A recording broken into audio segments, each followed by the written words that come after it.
Mimi naitwa Jefta Mushi, mkazi wa maeneo ya Kiurei.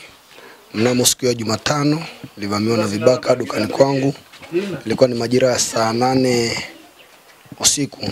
Walitoboa ceiling board ya barazani, nikawasikia wakati wanazama wanaingia ndani.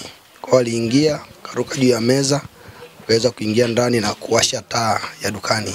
Mimi ndio niliwasikia. Nikawa nimetoka nje kwenda kuomba msaada kwa majirani.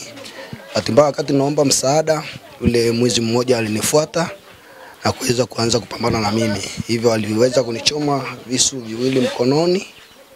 Mkono wa kushoto alinichoma visu viwili, alinikata pia kidole cha mkono wa kulia. Tukaweza kupambana naye. Alivyoona namzidi, akarudi dukani. Akawa anataka kurudia eneo alilokuwa ametoboa la ceiling board ili aweze kutoka nje. Jirani alikuja, tukasaidiana naye, tukaweza kumvuta. Alikuwa tayari ashapanda darini, tukamrudisha chini, yani dukani chini, tukamtoa nje. Tukapiga kelele, tukapata msaada wa wananchi. Kwa pia wananchi walikuja wengi wenye hasira, wakaweza kunisaidia kupambana naye hadi kumjeruhi. Ndio. Na walikuwa wako wangapi? Kwa mimi binafsi niliyemuona ni mmoja aliyeingia ndani, ila alisema yuko na wenzake 5 nje. Walibaki nje, yeye aliingia ndani kwa kupitia darini kwa lengo la kufungua mlango ili wenzake waweze kuingia. Kwa wale wengine walibaki nje, sikuweza kuwaona, ila aliwataja baadhi ya vijana waliokuwa wanashirikiana nao. Ndio. Baada ya kuwataja, mlichukua watu gani kuweza kuwatafuta wengine wenzake? Baada ya hapo, baada ya yule kijana kuadhibiwa na kuwataja, mwenyekiti alikuja na mwenyekiti alifanikiwa kwenda kuwakamata baadhi ya vijana waliokuwa nao. Ndio. Kwa hiyo tuliwakabidhi pia polisi. Ndio. Mimi majira ya saa 8 nilikuwa nimelala dukani, ndo nikavamiwa na vibaka. Ndo waliingia dukani, wakanikuta, walipita juu, ndio walitoboa ceiling board, wakazama ndani. Ndio. Labda pengine walikushikwa au vibaka, walijulikana ni mtaa gani?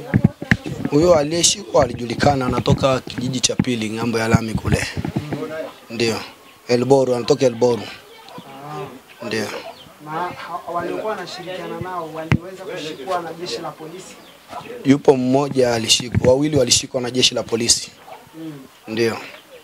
Na vipi kuhusiana na hali yako mpaka hivi sasa baada ya kujeruhiwa? Kwa sasa hivi namshukuru Mungu, majeraha yanaendelea vizuri. Ndio. Kuhusiana na hatua ya kiserikali kuhusiana na hili tukio, imefikia wapi?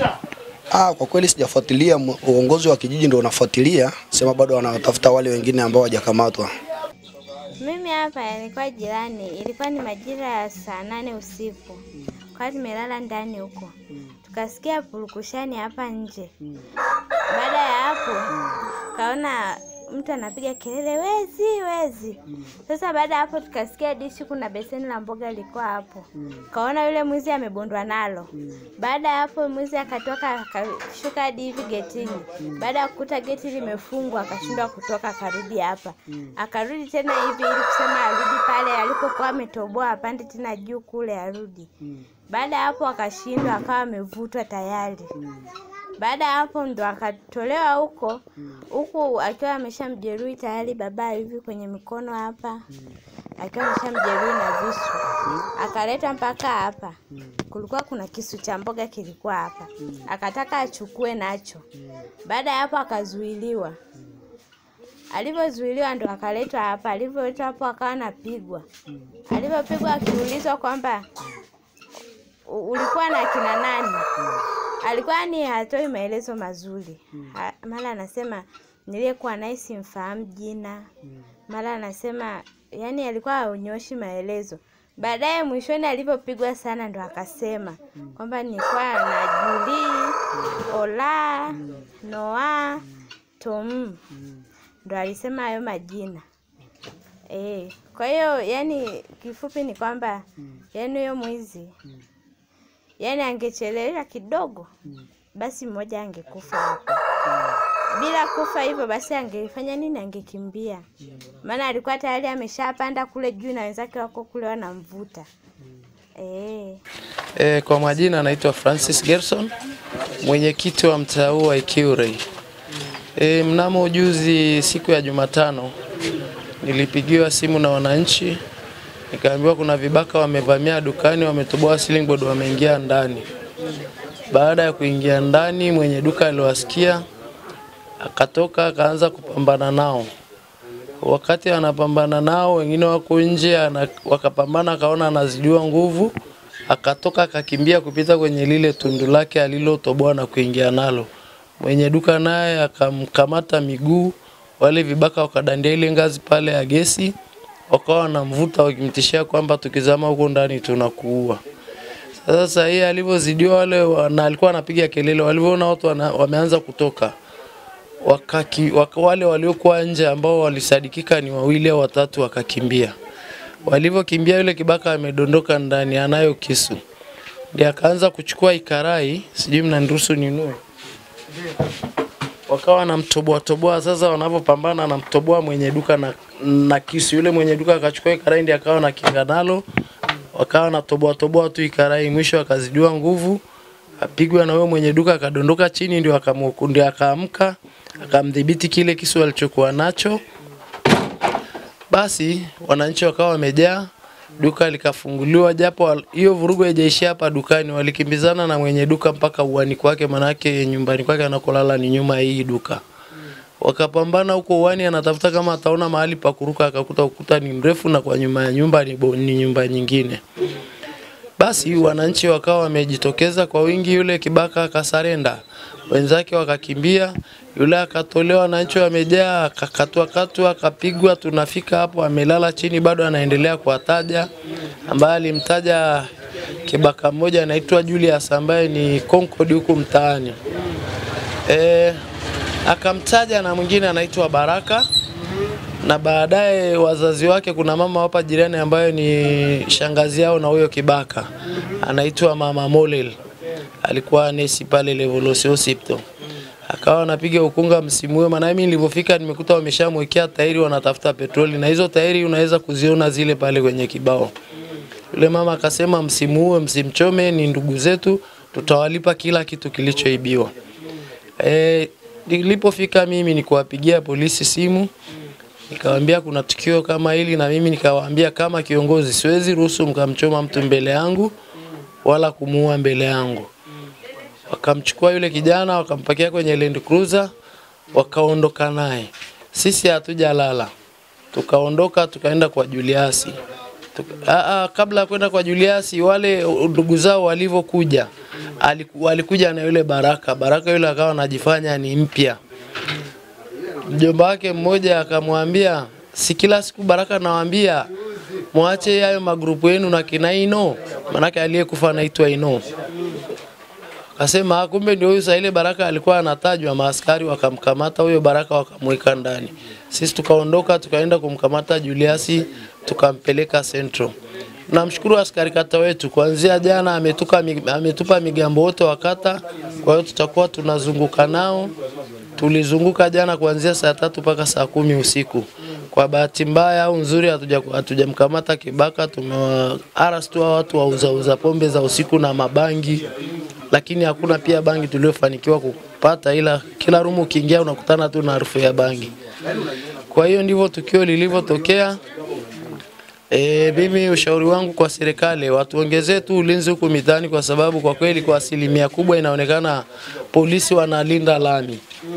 Hawaji huko mtaani, wao ni kuzunguka barabara ya lami mpaka tupate shida kama hivyo tuwapigie ndio waje.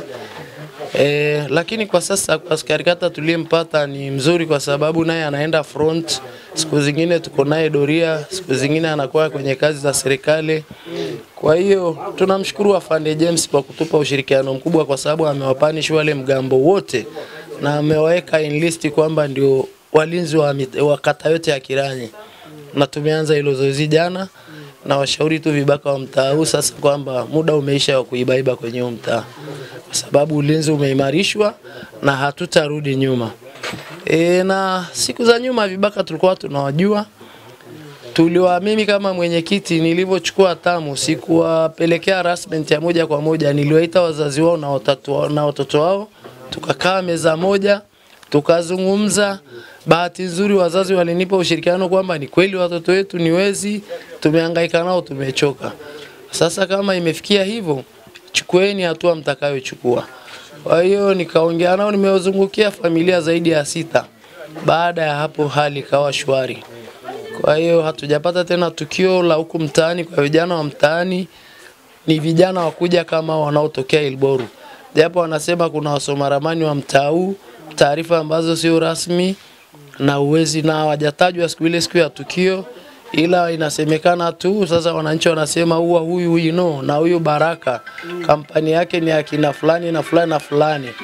Na inawezekana ni kweli, maana yake hata baada ya hapo watu hatujaona tena wakizurura mtaani. Kwa hiyo ndio tunajitahidi tuwatafute nao pia ambao wanasadikika ndio wamewaleta, tuweze kuwaonya mbele ya wazazi wao.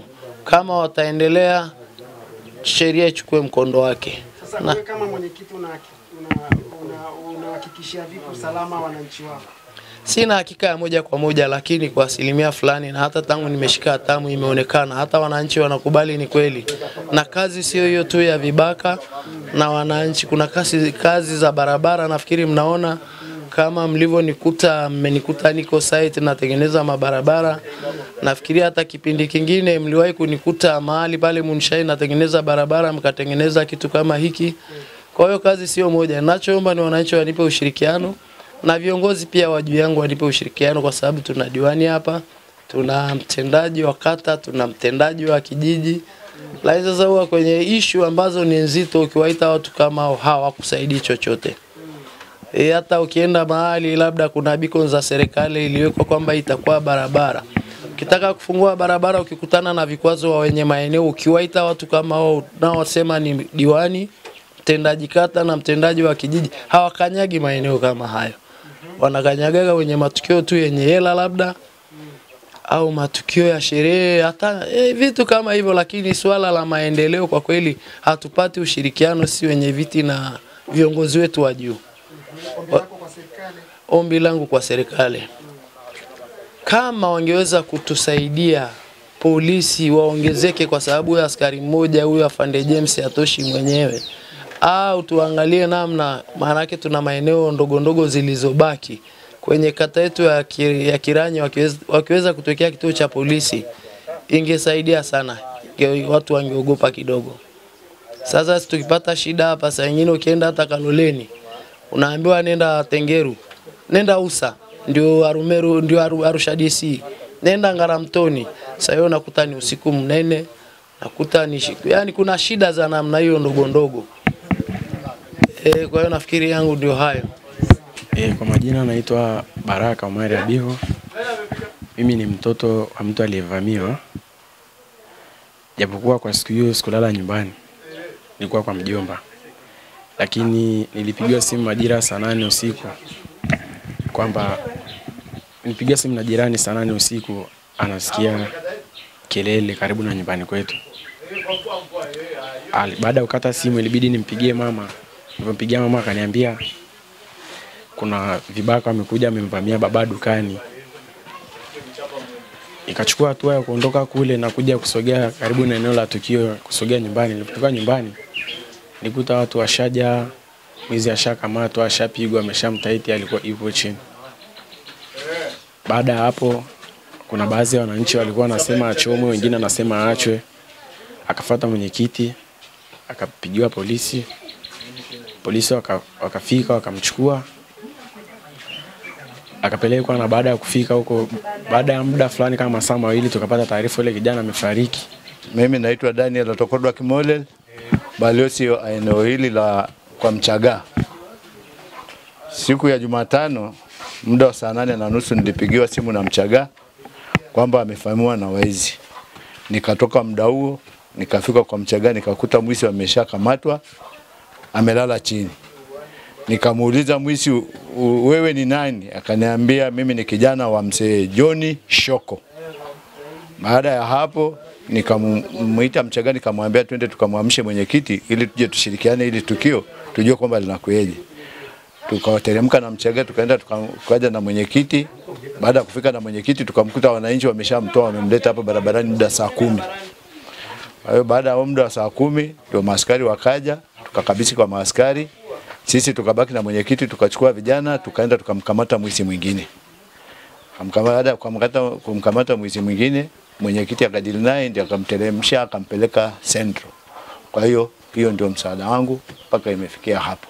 Baada ya hapo ilikuwaje? Hali yake ilikuwa mbaya kwa sababu wananchi ndio walimpiga, kwa sababu wananchi walitoka wengi. Kwa hali yake ulimkuta ameokolewa ama ulimkuta katika hali mbaya ambayo huwezi kumuokoa mwisi kwa sababu yule ni mwisi. Kwani mwisi angekukuta wewe ndani mwenyewe si angekumaliza? Kwa hiyo nilikuta yuko hali mbaya. Ndio sababu tukaenda kumwamsha mwenyekiti, ndio tukaja na mwenyekiti. Sawa, wewe kama kiongozi wa serikali ya mtaa, kama balozi, una wito gani kwa jamii kuhusiana na tukio kama hili? Mimi kama balozi ni kufanya jitihada kuwaondoa vibaka wote walioko katika mtaa wetu, sababu hatuhitaji vibaka kabisa. Labda unawaahidi nini kwa wanajamii wanaokuzunguka hivi sasa? Nawaahidi wananchi kwamba kuanzia jana msako ulikuwa unaendelea kwa ajili ya kuwaondoa vibaka wote. Ili vibaka wakafanye kazi, waache kufamia wananchi. Wito wako kwa serikali? Wito wangu ni kushirikiana na serikali na wananchi. Na kufichua mbinu na kufichua wananchi wanayeficha vibaka.